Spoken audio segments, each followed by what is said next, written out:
मेरे पिताजी मुझसे कह रहे थे वो आप भी सुनिए। जब गरीबी दरवाजे से दाखिल होती है तो प्यार खिड़की से रफू चक्कर हो जाता है।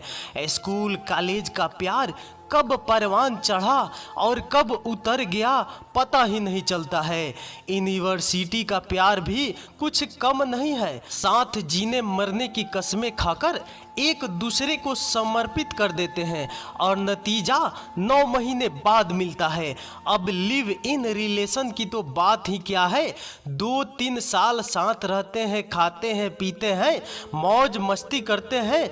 पसंद नहीं आए तो तुम अपने रास्ते, हम अपने रास्ते। हाँ, अगर इस बीच कुछ ऊंच नीच हो जाए तो कुछ ले दे के समझौता हो जाता है, मगर तुम इन सब बातों में नहीं पड़ना।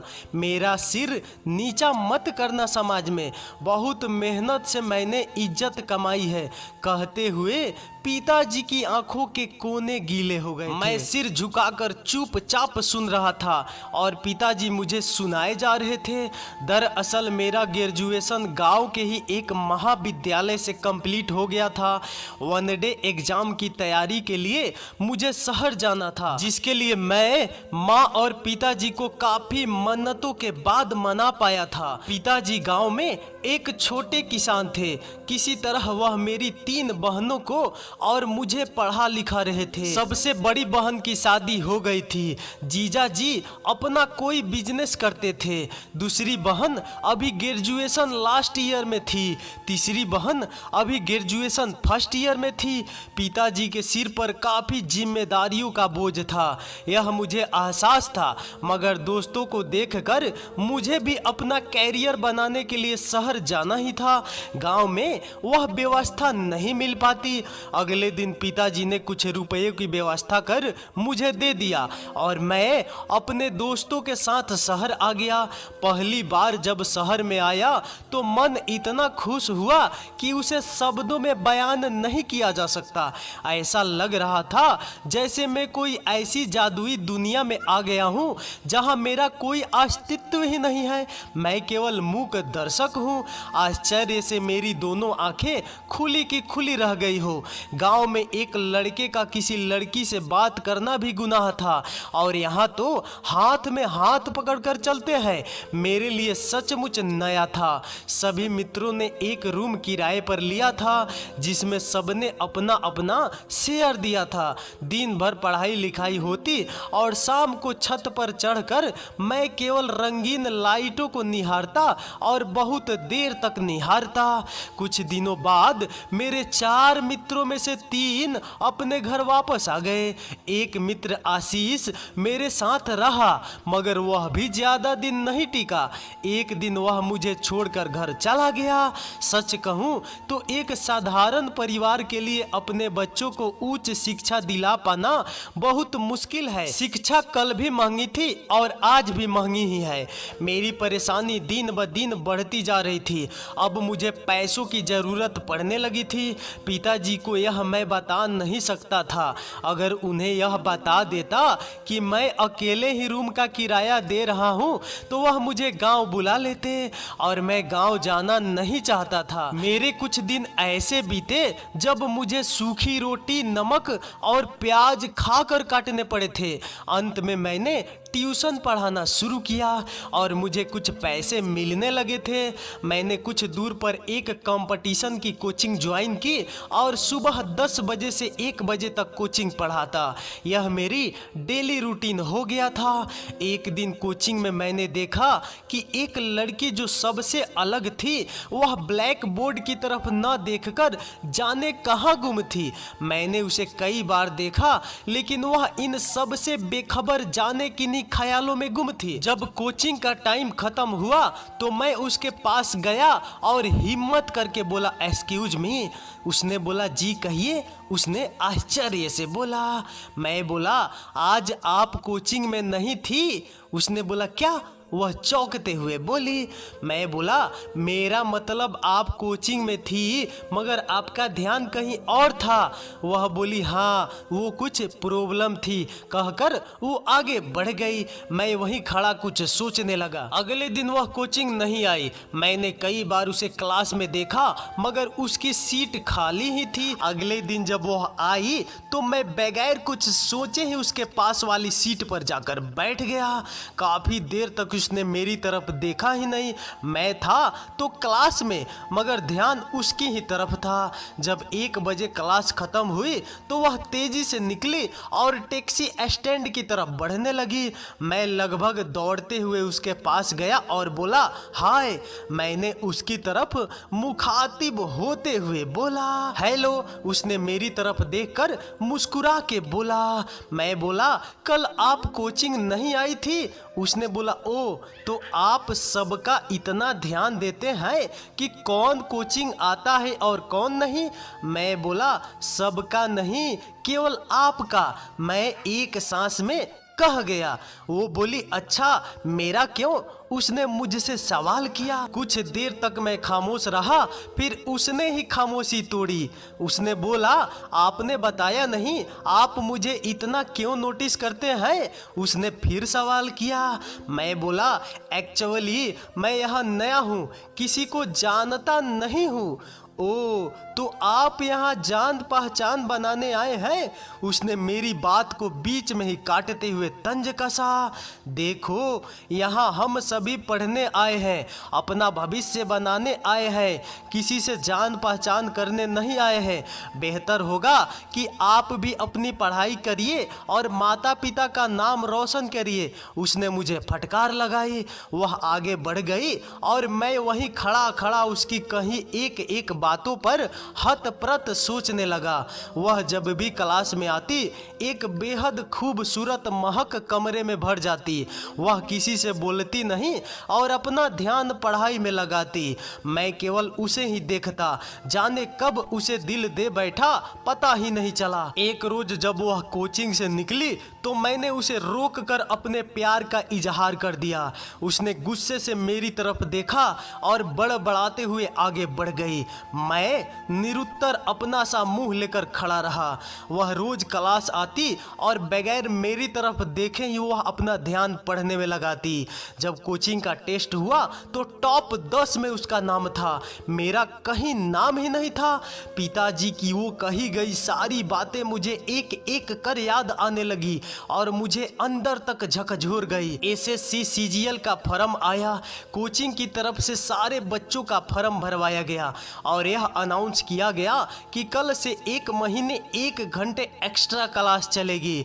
हम दोनों रोज कोचिंग आते मगर कोई किसी से नहीं बोलता।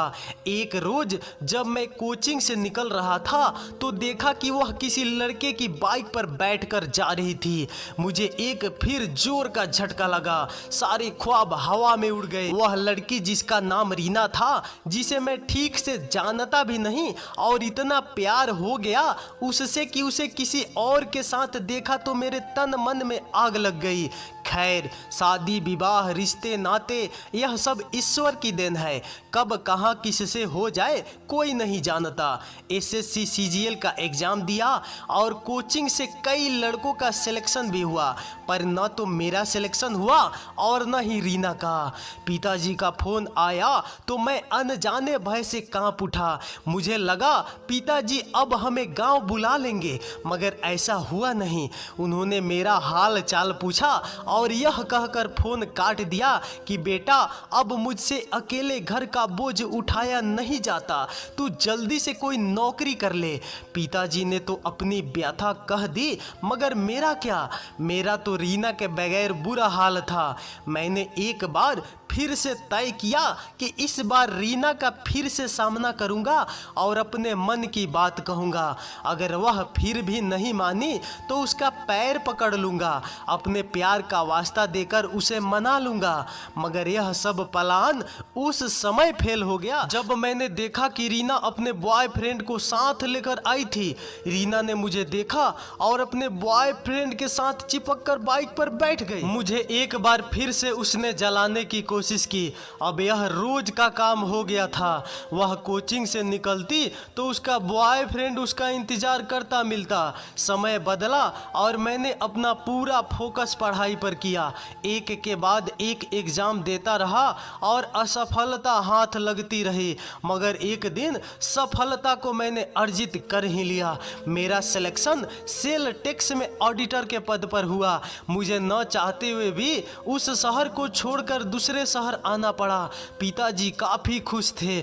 नई नौकरी, नई जगह, नए लोग, सब इधर से उधर हो गया था। मगर कुछ ही दिनों में लोग एक दूसरे से परिचित हो गए। मेरे साथ कुछ लड़के और थे जो लोअर डिवीजन कलर की पोस्ट पर नए आए थे। काफ़ी मजाकिया किस्म के थे।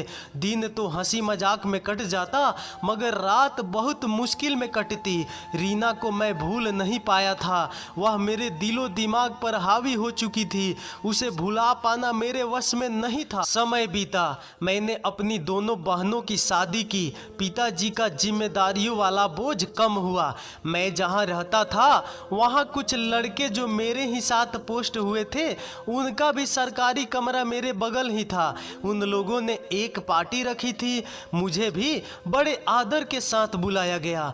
पार्टी में देखा कि सभी हाथ में जाम लिए खड़े थे। मुझे भी ऑफर किया गया, मगर मैंने मना कर दिया। तभी एक लड़के ने मेरे कान में लड़खड़ाती आवाज में कुछ कहा, सर शराब न सही, शबाब तो चाहिए ना। अभी उसकी बात पूरी भी नहीं हुई थी कि मैंने उसे घूर कर देखा। वह शक पका गया, मगर दूसरे ही पल मेरे होठों पर हंसी आ गई। उसे बुलाया और मैंने कहा, नहीं यार, आप लोग एंजॉय करो, मैं चलता हूँ। कहकर उठने लगा तो दो चार मेरे सीनियर भी आ पहुँचे। अरे ऑडिटर साहब, कहाँ भागे जा रहे हैं? अभी तो पार्टी शुरू हुई है, कहकर ठहाके मारकर हंसने लगे। लेकिन मैंने मुस्कुरा कर कहा, नहीं सर, मुझे कुछ काम है। ऑफिस से कुछ फाइलें ले आया हूँ, घर पर ही उन्हें देखना है, कहकर अपने रूम में आ गया। कुछ देर फाइलों को देखा तो नींद आने लगी और सोफे पर ही सो गया। रात के लगभग 1 बजे मेरी नींद अचानक से खुल गई। बाहर कुछ किसी से कहा सुनी हो रही थी।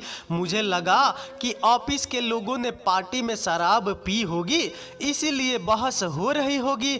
हम अक्सर देखते भी हैं कि जहां पार्टी वार्टी होती है वहां इस तरह का लफड़ा हो ही जाता है। लेकिन जब मुझे किसी लड़की की आवाज़ सुनाई दी तो मैं बाहर आया। देखा तो बड़े बाबू के साथ ऑफिस का नरेश, रमन और मित्तल नशे की हालत में किसी लड़की से बहस कर रहे थे। मैं करीब गया तो बड़े बाबू से पूछा, क्या बात है बड़े बाबू, कोई प्रॉब्लम है क्या? उन्होंने कहा, अरे ये साली पहले बोली थी कि 3 लोगों का 3000 रुपये लेगी, अब यहाँ एक बढ़ गया तो 5000 मांग रही है। बड़े बाबू लड़खड़ाती आवाज में बताने लगे। मुझे यह समझते देर न लगी कि यह वही शबाब है जिसके बारे में ये लोग बात कर रहे थे। मैं अभी सोच ही रहा था कि मैंने आवाज सुनी, मेरे पैसे मुझे दे रहे हो कि? जैसे ही मैंने उस आवाज को सुना मेरे होश उड़ गए। पीछे पलट कर देखा तो वह रीना थी। रीना की निगाह जब मुझ पर पड़ी तो वह अवाक अपलक मुझे देखती रही और फिर बरबस ही उसकी आंखों से आंसू बरस पड़े। मैं किंग कर्तव्य विमूढ़ वहीं खड़ा रहा जड़वत। वह बगैर कुछ कहे अपनी स्कूटी स्टार्ट की और वहां से चली गई। मैं उसे अपलक तब तक देखता रहा जब तक वह मेरी आंखों से ओझल नहीं हो गई। मैं वापस अपने रूम पर आया और तखत पर लगे बिस्तर पर धड़ाम से गिर पड़ा। बाकी की रात नम आंखों में ही बीत गई। मन में एक अजीब सी बेचैनी बनी रही। मैं कुछ सोच नहीं पा रहा था कि अब क्या करना चाहिए मुझे। अगले दिन जब मैं ऑफिस पहुंचा तो बड़े बाबू को ऑफिस में बुलाया तो वह कल की बात को लेकर काफी असहज महसूस कर रहे थे, मगर मैंने उन्हें कुछ देर यूं ही दफ्तर के कामों के बीच उलझाए रहा ताकि वो रिलैक्स हो जाए। और फिर मैंने कहा, बड़े बाबू, कल वाली लड़की का नंबर? वो बोले हाँ हाँ है न सर, मैंने अभी अपनी बात पूरी भी नहीं की थी और बड़े बाबू उत्सुकतावश बीच में ही बोल पड़े। बड़े बाबू अपने सेल फोन से रीना का नंबर निकालकर मेरे सामने जलती हुई स्क्रीन को रख दिया। मैं कुछ बोल न पाया और बड़े बाबू के फोन को हाथ में ले लिया। कॉल गर्ल, हाँ इसी नाम से बड़े बाबू ने रीना का नंबर सेव किया था। मैंने फोन से रीना का नंबर अपने सेल में सेव कर लिया था। बड़े बाबू मुस्कुराते हुए कुर्सी से उठे और हाथ जोड़कर चले गए। बड़े बाबू की मुस्कान साफ बता रही थी अब मुझे में और बड़े बाबू में कोई अंतर नहीं रह गया था। शाम को जल्दी जल्दी दफ्तर का काम निपटाकर कमरे पर आ गया था। हाथ मुंह धुल कर मैंने फोन निकाला और रीना को कॉल करने लगा और जैसे ही एक रिंग गई मैंने कॉल कट कर दिया। पता नहीं क्यों बहुत डर लग रहा था मुझे। मैंने फिर कॉल ट्राई किया और इस बार फोन किसी ने पिकअप किया। हेलो, उधर से जानी पहचानी आवाज आई। हेलो, मैं कुछ न बोल पाया और फोन काट दिया। मैंने फिर कॉल ट्राई किया और इस बार हिम्मत करके बोला जी मुझे रीना जी से बात करनी है। कुछ देर तो किसी की आवाज नहीं आई लेकिन फिर आवाज आई जी यहाँ कोई रीना नहीं रहती है, रॉन्ग नंबर है कहकर उसने फोन रख दिया। मैं कुछ सोच नहीं पा रहा था। भारी मन से बिस्तर पर आंखें बंद करके लेट गया। अभी कुछ ही मिनट हुए होंगे कि तब तक बड़े बाबू मेरे कमरे में आ धमके और बोले क्या हुआ जी, कॉल किया था या नहीं? बड़े बाबू मुस्कुराते हुए बोले। मैं बोला अरे नहीं बड़े बाबू अभी नहीं, मैंने झेपते हुए कहा। वो बोले आप कहें तो मैं आपकी व्यवस्था करवा दूं। बड़े बाबू बहुत ही इज्जत देके बोले। मैं सोच नहीं पा रहा था कि क्या कहूं। तभी बड़े बाबू ने फिर सवाल किया क्या सोच रहे हैं जी? मैं बोला अच्छा ठीक है मगर मुझे वही चाहिए जिसे आप लोगों ने बुलाया था। मैंने जल्दी में अपनी बात समाप्त कर दी। वो बोले हाँ हाँ क्यों नहीं जी, और कहते हुए बड़े बाबू ने अपना फोन निकाला और वही कॉल करने लगे। लेकिन एक शर्त है बड़े बाबू, मैंने गंभीर होते हुए कहा। जी आदेश करे, कहते हुए बड़े बाबू दोनों हाथ जोड़ लिए। मेरे साथ और कोई नहीं होगा, कहते हुए मैंने अपनी निगाहें नीची कर ली। वो बोले जी हुजूर ऐसा ही होगा, हम लोग तो। तब तक शायद फोन लग गया था। वाक्य अधूरा रह गया बड़े बाबू का। हेलो हेलो, अरे हम बड़े बाबू बोल रहे थे। वो क्या है कि तब तक उधर से आवाज आई अरे काहे के बड़े बाबू हो जी, अपने लड़की लोगों का पैसा काहे को नहीं देता तुम लोग? उधर से किसी उम्र दराज महिला की आवाज मेरे कानों में सुनाई पड़ी। मैंने बड़े बाबू की तरफ देखा तो बड़े बाबू मुस्कुरा के फोन पर बोले अरे आज तो तुम्हें उससे भी ज्यादा देंगे सुल्ताना, बस तुम उसे भेज दो। उसे किसे? सुल्ताना ने पूछा, यानी कि वो औरत जो थी मेन मालिक, वो पूछी। तो बड़े बाबू बोले अरे वही कल वाली लौंडिया को। ठीक है मगर इस बार कोई नाटक नहीं करना।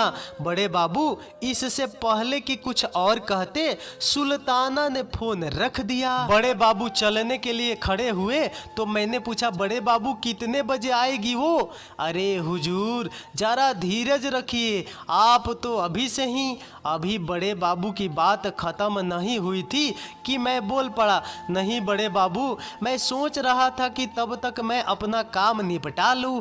कहकर मैं न चाहते हुए भी मैं उठा और एक शर्ट पैंट को धुलने के लिए वॉशिंग मशीन में डाल दिया। बड़े बाबू कुछ देर तक खड़े देखते रहे, फिर अच्छा मैं चलता हूँ, मुझे कुछ काम है, वह जब आएगी तो आपको सूचना दे दूंगा कहकर चले गए। मैंने वॉशिंग मशीन से कपड़े निकाले और छत पर जाकर डाल दिए। मेरा रूम कोई बड़ा नहीं था मगर रीना के आने से पहले मैंने सब कुछ अच्छे से साफ किया और सामान को अपनी जगह रख दिया था और कुछ सोचता हुआ अपनी बालकनी में खड़ा हो गया। अचानक से हवा के तेज झोंके झोंके आने शुरू हो गए और देखते ही देखते तेज बारिश होने लगी। मौसम बिल्कुल ठंडा हो गया। मैं कमरे में लगे बेड पर जाकर लेट गया। आज न कुछ खाने का होश है और न कुछ पीने का, बस रीना के सिवा और कुछ याद नहीं था। सोचते सोचते मुझे कब नींद आ गई पता ही नहीं चला। आंख खुली तो रात के 10 बज रहे थे। मैं उठा और मुंह हाथ फिर से धुला, किचन में गया, चाय के लिए पानी चढ़ा दिया।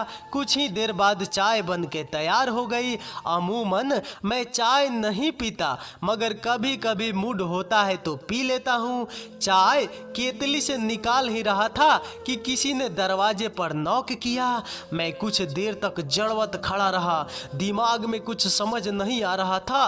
क्या कहूँगा रीना से, क्या पूछूंगा उससे, उसके बारे में, वह कैसे काल गर्ल बनी। सवाल तो बहुत करने थे उससे, मगर क्या सच में पूछ पाऊंगा कह नहीं सकता। सच कहूँ तो दिल जोर जोर से धड़क रहा था, खुद पर काबू नहीं रख पा रहा था। सोच ही रहा था कि एक बार फिर से दरवाजे पर नॉक किया। मैं चाय छोड़कर दरवाजे के पास गया और कुंडी खोल दी। एक औसत कद की लड़की मुंह पर नकाब बांधे हाथ में एक छोटा पर्स लिए खड़ी थी। मैंने जैसे ही दरवाजा खोला वह बगैर कुछ सोचे समझे कमरे में दाखिल हो गई, आकर सीधे बेड पर बैठ गई। मैं कुछ समझ नहीं पा रहा था हड़बड़ाहट में। आप बैठिए, मैं चाय लेकर आता हूँ। मैं बगैर उसकी तरफ देखे या उसकी प्रतिक्रिया सुने ही किचन में घुस गया। चाय छानने के बहाने खुद को सहज करने की नाकाम कोशिश करता रहा और फिर चाय के 2 कप लिए मैं उसके सामने हाजिर हुआ। मैंने जल्दीबाजी में उसे चाय का 1 कप थमा दिया और सामने पड़ी कुर्सी पर बैठ गया। वह अब भी नकाब बांध रखी थी। मैंने उससे जिरह किया, प्लीज चाय पीजिए, चाय ठंडी हो जाएगी। उसने चेहरे से अपने नकाब को हटाया, लेकिन चाय पीने के लिए नहीं। धीरे धीरे उसने अपने तन से एक एक कपड़े को अपने तन से जुदा कर दिया। मेरी आंखों के सामने मैं यह सब घटित होते देखता रहा। वह बिल्कुल शीशे की तरह मेरे सामने आकर खड़ी हो गई। उसकी आंखों में मैंने देखना चाहा, मगर हिम्मत न हुई। एक दिन वो रहा जब रीना के प्यार के लिए मैं पागल था। उससे बात करने मात्र भर के लिए जाने कितनी बार उसके सामने आ जाया करता था कि किसी न किसी बहाने वह मुझसे बात करे। और एक दिन यह कि वह बिल्कुल अकेली, शांत, बिल्कुल समंदर की तरह मेरे सामने खड़ी है। मैं जो चाहूं वह करूं। सच में समय बहुत बलवान होता है। जिंदगी सच में बहुत खूबसूरत है, मगर जब इंसान उसे अच्छे से जीने का प्रयास करे तब। मैंने उन्हें भी देखा है जिसे जिंदगी जीती है, और उसे भी देखा है जो जिंदगी को जीते हैं। दोनों में बहुत फर्क है। रीना मेरे सामने बिल्कुल वस्त्रहीन खड़ी थी और मैं पत्थर की मूर्ति जैसे हालत में था। जल्दी करिए, मुझे घर भी जाना है, रीना ने सिर नीचा करके कहा। इस बार मैंने हिम्मत की और रीना से कहा, रीना अपने कपड़े पहन लो। मैंने उसे उसके कपड़े उठाकर दे दिए। वह कुछ न बोली, वैसे ही सिर नीचे किए अपने पैरों के अंगूठे को एक टक घूरती रही। मैंने फिर कहा, रीना प्लीज कपड़े पहन लो अपने। और इस बार उसने मेरी तरफ मेरी आंखों में आंखें डालकर कुछ देर मुझे घूरती रही और फिर फफक कर रो पड़ी। मैंने उसे रोने दिया और जी भर के रोने दिया। कहते हैं कि जब दर्द हद से ज्यादा हो जाए तो उसका बाहर निकलना बहुत जरूरी होता है। कुछ ऐसा ही रीना के साथ था। जब रीना शांत हुई तो उसने मुझे बताया कि रीना का जन्म ही कोठे पर हुआ था। उसकी माँ उसके पैदा होते हुए ही इस दुनिया को अलविदा कह दिया। रीना के पिता का क्या नाम था यह कोई नहीं जानता था। रीना को कोठे की संचालिका सुल्ताना ने ही पाल पोस कर बड़ा किया। रीना सकल सूरत से बहुत खूबसूरत थी। सुल्ताना उसे बहुत प्यार करती थी, अपनी बेटी की तरह मानती थी। उसे पढ़ाया लिखाया, यहाँ तक कि उसे अपनी जिंदगी जीने के लिए स्वतंत्र छोड़ दिया। मगर एक दिन किसी रईस के नज़र रीना पर पड़ गई और सुल्ताना से रीना को एक रात के लिए मांग बैठा। बदले में सुल्ताना को मुंह मांगी कीमत देने को तैयार हो गया। आखिर जो कोठे पर ही पैदा हुआ हो, भला उसकी जिंदगी कैसी होगी। रीना ने सुल्ताना से बहुत मिन्नत की, वह उसे पढ़ने लिखने दे, उसे इस नरक भरी जिंदगी से छुटकारा दिलाने में मदद करे। मगर सुल्ताना तो उस रईस से रीना की एक रात के लिए पूरे 1 लाख रुपए ले चुकी थी। जब रीना की एक न चली तो वह अपने कमरे में जाकर अपनी सारी किताबों को आग के हवाले कर दिया।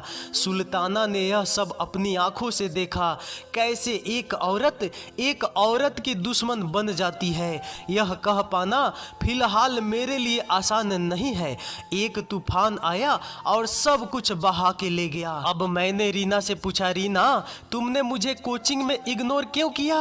मैं बेचैन होते हुए पूछा। उसने बोला, इसलिए कि मुझे उस नरक से निकलकर नई जिंदगी शुरू करनी थी।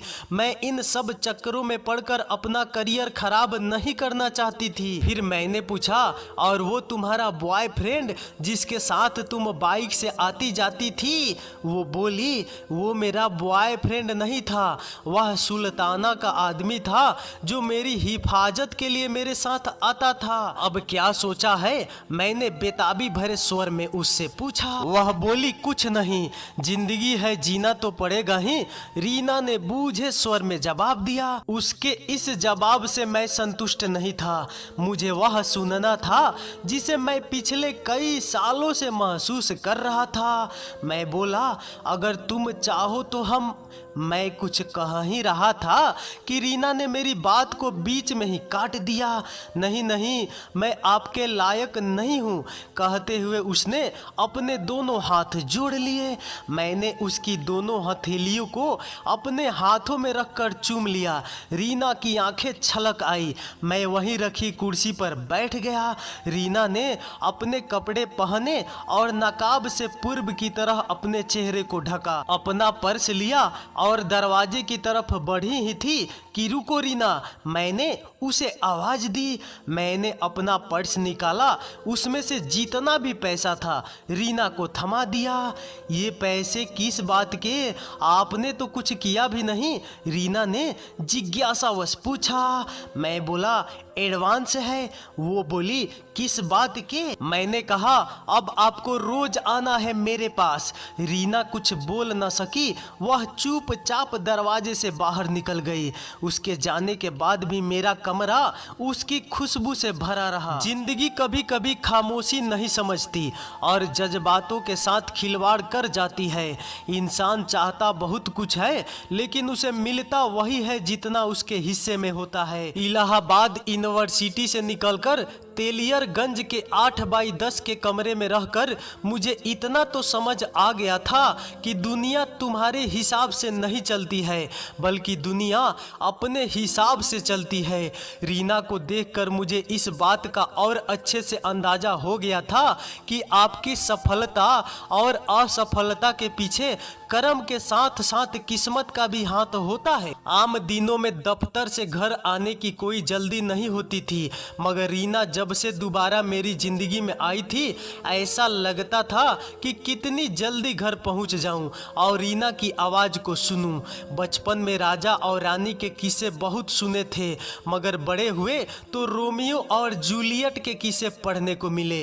मोहब्बत एक ऐसा शब्द है जिसे शब्दों में बयान नहीं किया जा सकता है, केवल महसूस किया जा सकता है। मैं जब भी इस विषय पर सोचता हूँ तो खुद को मकड़ी के जाले जाले में फंसा हुआ महसूस करता हूँ। रीना का मेरे पास आना मुझ में एक नई ऊर्जा का संचार जैसा था, बिल्कुल जादू जैसा, जिसने न केवल मुझे प्रभावित किया बल्कि मेरी जिंदगी को बदल दिया। दूसरे दिन रीना जब मेरे पास आई तो उसे देखकर मैं भावुक हो गया। ऐसा लगा जैसे रेगिस्तान में प्यासे को पानी मिल गया हो। मैंने मन ही मन खुदा को शुक्रिया अदा किया।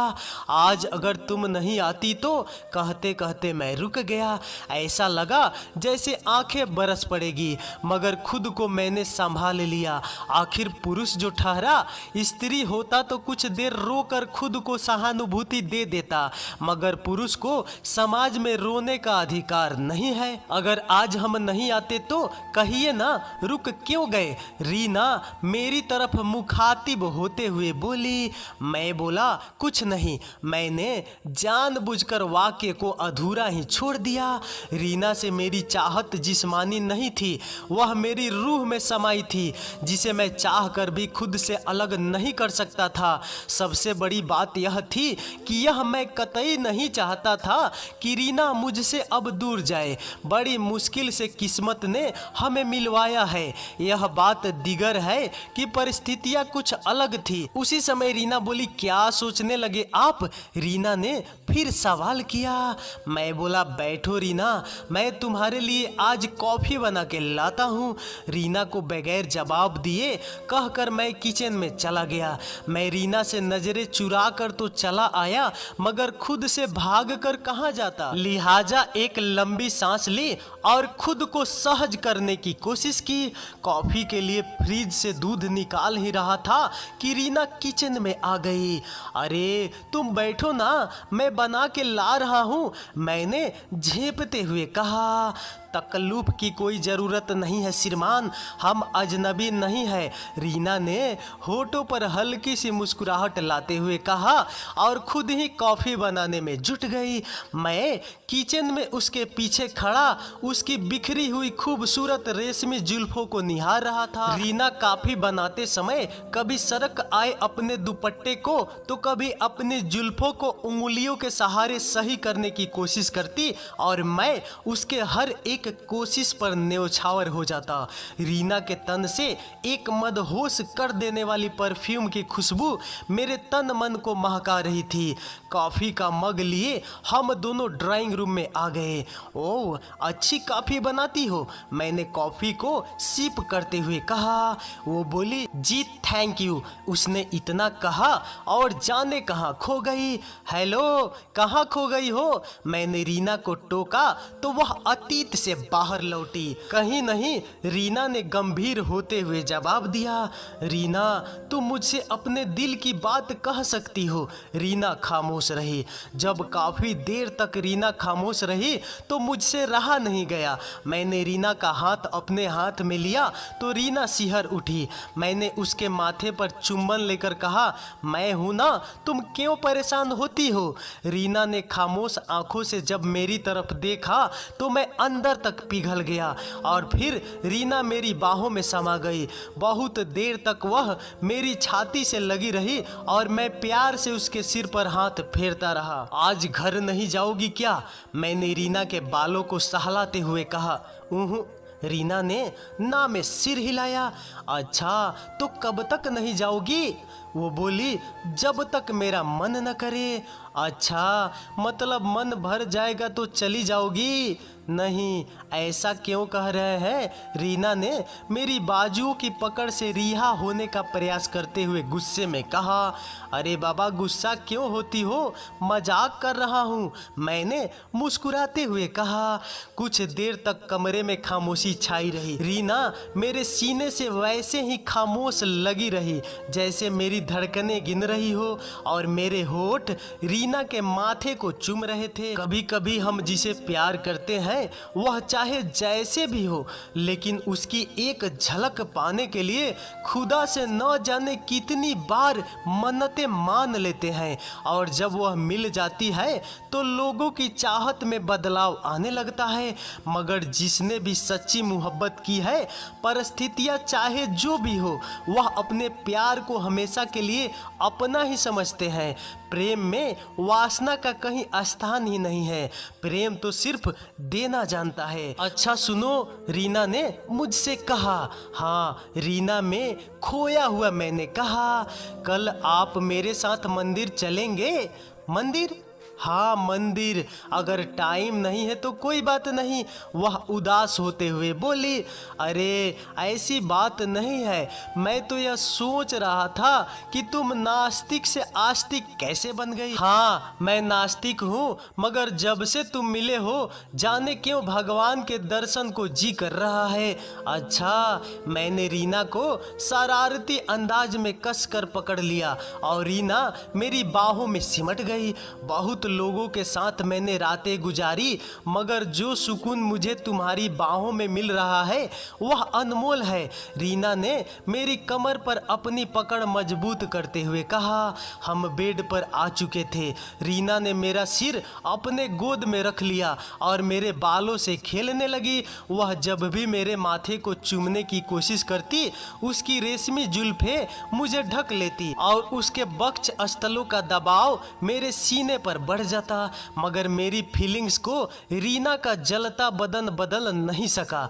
यह बात 16 आने सच है कि जब आप प्रेम की पराकाष्ठा पर पहुंच जाते हैं तो वासना अपना दम तोड़ने लगती है। सेक्स जीवन का हिस्सा और इंसान की जरूरत हो सकता है, मगर सेक्स सब कुछ नहीं हो सकता है। कहाँ खो गए हो आप? हम कहीं नहीं। मैंने रीना की जांघों पर करवट बदलते हुए कहा। रीना की गोद में सिर रखकर लेटे लेटे मैं कब गहरी निंद्रा में हो गया पता ही नहीं चला। सुबह 5 बजे जब आंख खुली तो रीना मुझसे लिपट कर सोई हुई थी। गालों पर बिखरी आई उसकी रेशमी जुल्फें रीना को और खूबसूरत बना रही थी। मैंने हौले से रीना के माथे को चूम लिया। रीना की आंख खुल गई। वह अधखुली आंखों से मुझे फिर से अपनी ओर खींच लिया और मैं फिर से रीना की बाहों में सो गया। अचानक से मेरी आंख खुली तो देखा कि सुबह के 10 बज चुके हैं और रीना मेरे साथ नहीं थी। मुझे लगा वह वॉशरूम में गई होगी, लेकिन 15 मिनट तक जब कोई नहीं आया तो मुझे घबराहट होने लगी। मैं बिस्तर से उठा और देखा तो वॉशरूम में कोई नहीं है। मैंने पूरे घर को देख डाला मगर वहाँ भी कोई नहीं था। फिर रीना गई कहाँ? कहीं उसने मुझे फिर से? नहीं नहीं, ऐसा नहीं हो सकता। मैंने रीना को फोन किया मगर उसका फोन ऑफ था। बहुत बेचैनी महसूस हो रही थी। खुद को सहज करने के लिए कमरे में ही टहलने लगा और फिर कुछ सोचते हुए बिस्तर ठीक करने लगा और जैसे ही तकिया सिरहाने से हटाया एक कागज का टुकड़ा दिखा। मैं सोच में पड़ गया। कागज का टुकड़ा यहाँ कैसे? मैंने तो नहीं रखा था, पर यहाँ किसने रखा? बहुत सारे सवाल मन में उठने लगे। मैं बिस्तर पर ही बैठ गया और फोल्ड किए हुए कागज के टुकड़े को खोला तो चौंक गया। वह रीना का लिखा हुआ नोट्स था। लिखा था, मुझे पता है तुम जब नींद से जागे होगे तो मुझे न पाकर बहुत चिंता हुई होगी, मगर मैं क्या करती कुछ समझ में नहीं आ रहा था। एक काल गर्ल को इतना प्यार और सम्मान कभी किसी ने नहीं दिया। तुमने दिया तो मैं संभाल नहीं पाई।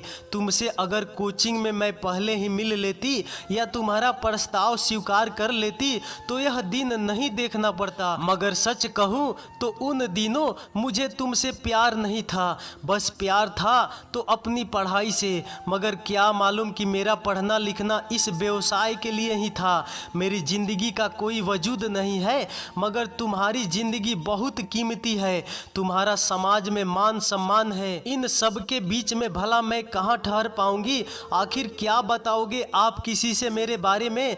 पहले तो मैं तुम्हें समझ ही नहीं पाई और आज जब तुमसे अथाह प्रेम हो गया है तो तुम्हें खोने से डर लगता है। रात को जब मैं निर्भय होकर तुम्हारी बाहों में सुकून से सो रही थी तो मुझे लगा अब सुल्ताना के पास लौट कर कभी नहीं जाऊंगी, यही मेरा घर होगा। मगर फिर मुझे लगा कि काल गर्ल का कोई घर नहीं होता है। वह तो लोगों की रातें रंगीन और बिस्तर गर्म गर्म करती है। मैं कितनी स्वार्थी हो गई हूँ, खुद की खुशी के लिए तुम्हारी जिंदगी को दांव पर लगा रही हूँ। इसलिए मैंने फैसला किया कि अब आज के बाद मैं तुमसे कभी नहीं मिलूंगी। मैं अपना फ़ोन नंबर बंद कर रही हूँ, मुझे खोजने की कोशिश मत करना। तुम भी अपना ट्रांसफ़र कहीं और करवा लो, कहीं ऐसा ना हो कि मैं अपने वादे पर खरी ना उतर पाऊँ। हो सके तो मुझे माफ़ कर देना। अपना ख्याल रखना। तुम्हारी और सिर्फ तुम्हारी रीना। पत्र पढ़कर कुछ देर तक मेरा दिमाग काम करना बंद कर दिया। एक बार फिर से पत्र को पढ़ा और लगातार कई बार उस पत्र को पढ़ता रहा जब तक कि आंखें बरस न पड़ी हो।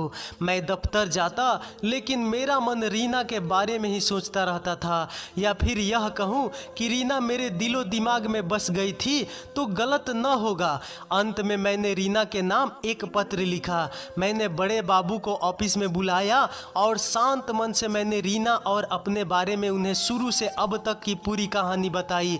और रीना के नाम का पत्र जो मैंने लिखा था उसे बड़े बाबू को दे दिया। बड़े बाबू ने पत्र खोलकर मन ही मन में पढ़ना शुरू किया। मैंने लिखा था, मेरी जिंदगी तुम मेरा पहला और आखिरी प्यार थी। अब न किसी से प्यार कर पाऊंगा और न ही एतबार। कोचिंग से लेकर आज तक तुम्हारे सिवा किसी और के बारे में कभी सोचा ही नहीं। मैंने पूरे 10 वर्ष तुम्हारा इंतजार किया, इस उम्मीद के साथ कि तुम कभी तो मिलोगी। घर से शादी के लिए बहुत दबाव था। माँ और पिताजी ने जाने कितनी बार मुझ पर दबाव दिया कि मैं शादी कर लूँ, मगर मुझे तुम्हारे सिवा कोई और पसंद नहीं कि मैं किसी और के साथ जिंदगी गुजारूं। तुम जैसी भी हो मुझे पसंद हो। भगवान ने इतना कुछ मुझे दिया है कि मैं तुम्हारी देखभाल कर सकता हूँ। तुम्हें तो पता है मैं अच्छा खाना भी बनाता हूँ और चाय भी बनाता हूँ। हाँ, कॉफ़ी अच्छी नहीं बना पाता हूँ तुम्हारी जैसी, वो तुम बना देना मेरे लिए। बोलो, इतना तो कर सकती हो ना। रीना, सच में जिंदगी कभी कभी ही इंसान को दोबारा जिंदगी जीने का मौका देती है, और यह मौका हम दोनों को मिल रहा है तो क्यों ना हम जिंदगी को जी भर के साथ साथ जिए। मैं पूरी जिंदगी तुम्हारी हसीन यादों के सहारे गुजार दूंगा, मगर किसी और को अपनी जिंदगी में आने नहीं दूंगा।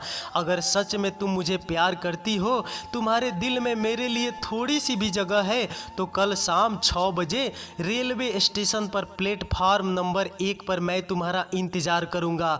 और हाँ, बहुत सोच कर मेरे पास मिलने आना, क्योंकि फिर से मैं तुम्हें सुल्ताना के पास वापस नहीं जाने दूंगा। मैं इंतजार करूंगा, तुम्हारा प्यार और सिर्फ तुम्हारा प्यार। पत्र पढ़कर बड़े बाबू की आंखें नम हो आई। वह कुर्सी से खड़े हो गए और मेरी तरफ अपने दोनों हाथ जोड़ लिए। साहब, आप कितने महान हैं। नहीं बड़े बाबू, आप मेरे लिए लकी हैं। अगर उस दिन पार्टी के बाद आप रीना को नहीं बुलाते तो मैं उससे कहाँ मिल पाता। बड़े बाबू, मुझे आपकी हेल्प चाहिए। यह लेटर रीना तक आपको किसी भी हाल में पहुंचाना है। बड़े बाबू खड़े हुए और अपने दोनों हाथ जोड़कर बोले, साहब, अगर यह काम मैं नहीं कर पाया तो मैं अपने आप को माफ़ नहीं कर पाऊंगा। आप चिंता न करें, यह पत्र आज ही उसके पास पहुंच जाएगा। लेटर लेकर वह ऑफिस से चले गए। मैंने चैन की सांस ली। मैं कुछ देर आंखें बंद कर चेयर पर सिर टिकाकर शांत बैठा रहा। फिर कुछ सोचकर मैंने ट्रांसफर के लिए अपने बॉस को एक एप्लीकेशन लिखा और ऑफिस के चपरासी को बुलाकर दे दिया। मैं जितनी बार रीना का पत्र पढ़ता, रीना के लिए मेरे दिल में उतनी जगह और बढ़ जाती, मगर यह सोचकर मन व्यथित हो जाता था कि पता नहीं वह मेरा फैसला स्वीकार करेगी भी या नहीं। मैंने अपना सारा सामान पैक किया और कल शाम 7 बजे की ट्रेन की 2 टिकटें बुक करवा ली। मन नहीं लग रहा था तो बाहर पार्क में घूमने चला गया। कुछ देर इधर उधर टहलता रहा, मगर जब वहाँ भी मन नहीं लगा तो मॉल घूमने निकल गया। कुछ शॉपिंग की और एक आइसक्रीम खाई। रास्ते में मैं टैक्सी में था कि बड़े बाबू की कॉल आ गई। हाँ बड़े बाबू, मैंने फ़ोन रिसीव करते हुए बोला, साहब, मैंने आपका लेटर पहुंचा दिया है। सुनकर मेरे चेहरे पर मुस्कुराहट आ गई। खुश होते हुए बोला, बहुत बहुत धन्यवाद बड़े बाबू। मैंने चैन की सांस ली। साहब, ऐसा कहकर हमें और न शर्मिंदा करे। बड़े बाबू याचना भाव से बोले, अच्छा अच्छा बड़े बाबू, मैं घर पहुंचकर बात करता हूं। मैंने फोन कट कर दिया। रूम पर पहुंचकर मैं फ्रेश हुआ और चाय बनाने किचन में गया। रीना की बनाई हुई कॉफी का बर्तन अब भी वैसे ही रखा था। कुछ देर तक मैं किचन को घूरता रहा, मगर फिर जाने क्या हुआ, मैं किचन से बाहर आ गया। आकर बालकनी में खड़े होकर बाहर खेल रहे छोटे बच्चे को देखने लगा। किस तरह रात गुजर गई। सुबह दफ्तर के लिए निकलने से पहले मैंने बचे हुए कपड़े इस्त्री करके सूटकेस में रख लिए थे। दफ्तर पहुंचकर फटाफट अपना सारा काम निपटाने में जुट गया। अचानक से बड़े बाबू केबिन में आ गए। साहब, मैंने सुना आप यहाँ से जा रहे हैं। बड़े बाबू के शब्दों में सवाल कम, याचना ज्यादा दिख रही थी। हाँ बड़े बाबू, मैंने शांत भाव में जवाब दिया। लेकिन क्यों? बड़े बाबू ने व्याकुलता से पूछा।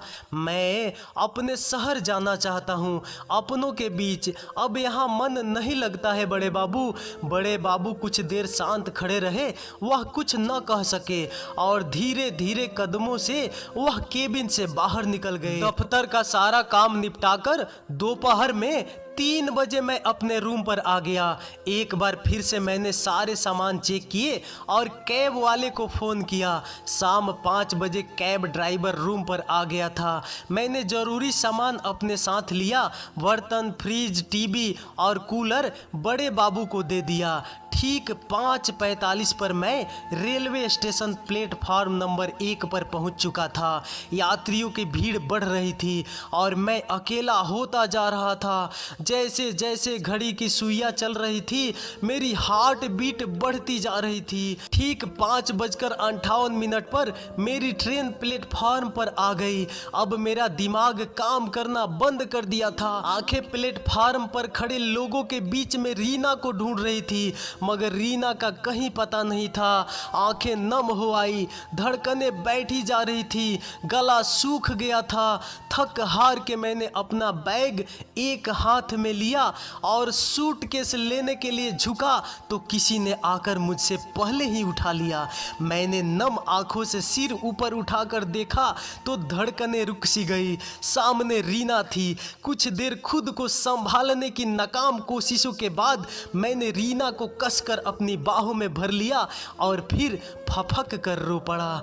आज मैंने समाज में पुरुषों के रोने के अधिकार को तोड़ दिया था। प्लेटफार्म पर खड़े यात्रियों को हम दोनों के सिवा कोई और नहीं दिख रहा था। हम दोनों इन सब से अनजान अपनी ही दुनिया में खोए हुए अपनी बोगी में सवार हो गए। हम दोनों जीवन रूपी ट्रेन में सवार हो चुके थे। ट्रेन अपनी स्पीड पकड़ चुकी थी। रीना मेरी गोद में सिर रख जाने कहाँ खो गई थी और मैं रीना के बालों को अपनी उंगलियों से सुलझाने का सफल प्रयास करता रहा। तो दोस्तों, ये मेरी कहानी कैसी लगी? आशा करता हूँ कि यार अच्छी तो ज़रूर लगी होगी। तो एक लाइक ज़रूर से ठोक दो और चैनल को भी सब्सक्राइब कर दीजिए। तो चलिए दोस्तों, अगले वीडियो मिलते हैं। तब तक नमस्कार, धन्यवाद, bye bye, love you. Comment जरूर कर देना दोस्तों।